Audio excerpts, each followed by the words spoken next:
So we're going to do something a little different today.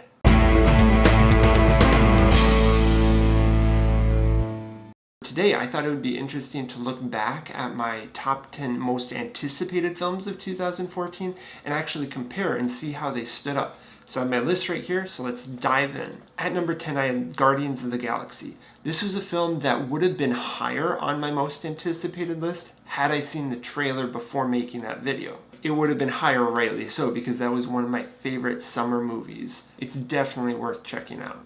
At number 9, I had the Lego Movie. Now this film was just like ADHD and so much fun. It captured the essence of Legos, I thought, incredibly well. Going into it, I kind of was expecting a very similar feel to what I got. It was very true to what the trailers showed, but then even at the end, if you've seen it, they have kind of like that big reveal that actually becomes really heartfelt and sweet. Really love this movie, definitely worth checking out. At number 8, I had The Muppets Most Wanted. I'm a huge fan of The Muppets, and I think it's just become something where I look forward to seeing what the Muppets do because we don't get a lot of that puppeteering anymore. So whenever something comes out or is on the horizon that has a lot of puppets, I'm very excited to see. If you liked the first Muppet, like kind of I think it was 2009 Muppets, you'll like this one, I think, but it was very similar, not a lot of new things. Not as good as the classic Muppet films, but overall I liked it. It was kind of what I expected from a Muppet sequel. At number 7, I had Dawn of the Planet of the Apes. This film, technically speaking, was incredible. Maybe one of the best technical films released this year. Andy Serkis and Toby Kebbell were phenomenal as the two lead apes, Caesar and Koba, and I wish they would have gotten a little more recognition for like the motion capture side of acting. But I'm glad they got recognition for the visual effects. At number 6, I had The Hunger Games Mockingjay Part 1. Man, they need to start making titles a little smaller here. I really liked this film. I know a lot of people thought it was slow, nothing really happened. I mean, I understand kind of the complaints. Someone even called it a great trailer for the last Hunger Games movie, which I get. I think there were some structure issues that could have been fixed, but overall, I thought this was a great film. I do now and then really like kind of that slow burn, and watching this film, I think the last Hunger Games movie will pack like a tremendous punch. At number 5, I had Interstellar. Now this was one I was really hoping would be incredible, like as good as Gravity, if not better. Unfortunately, this one was probably the biggest disappointment on my most anticipated films list. I did like the film. I was so entranced with it, I didn't notice the 3-hour runtime. Visually, it was astounding. It's definitely worth checking out. If you can see this in theaters, do. It's a theater experience. At number 4, I had Into the Woods. I've enjoyed this musical for years, and to see it brought to the big screen was exciting. I liked the cast that they had gotten for this. The director was the guy who did Chicago, so I was like, okay, so you have some musical film cred. It didn't hold up as well as I was hoping it would for me.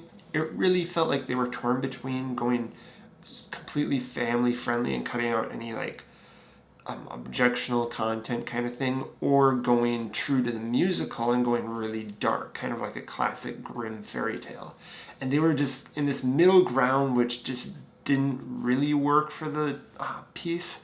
But I was impressed by Meryl Streep as the witch. So it's worth checking out, especially if you're a fan of Meryl Streep. Like, totally check this out. At number 3, I had X-Men Days of Future Past. I had the feeling this could be good or a big mess. So it was kind of like a big risk, big reward. I'm so happy that it was incredible. They fixed the X-Men franchise and are able to move forward now under the leadership of Bryan Singer, who it was the best decision possible to bring him back. It's making a push for me for my favorite comic book movie of all time. I'm not sure if it reached that level, but it sure is in the conversation.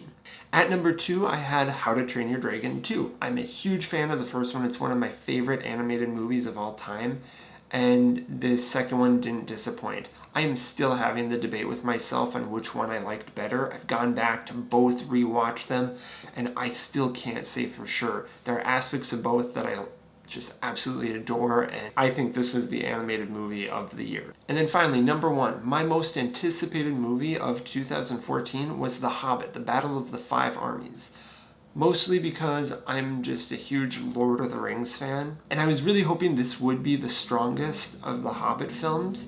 But if you've watched my Hobbit spoiler review, you know that I didn't find this to be the best film. I think it's the second best of the Hobbit films. I think Desolation of Smaug was a lot stronger. It should have been two movies. So this one, it did disappoint me the first time I saw it, which really bummed me out because I'm like, oh no, the last Middle-earth film is disappointing me. But then I saw it a couple more times, and with each viewing, I liked it more and more. So I've come to the point where it's like, I'm glad, like, it's a good movie. I like it. I think a lot of the things wrap up Middle-earth very well. I was really hoping I would come and maybe do a video like this and tell you that The Hobbit is the best film of the year, but it's not. It's still good. I really like it. I recommend seeing it, if nothing else, to appreciate what they accomplished in The Lord of the Rings even more. So that was kind of fun, looking back at my anticipated films and seeing how they held up for me. What were some of your anticipated films? Did they live up to your hype? Tell me in the comments below, and until next time.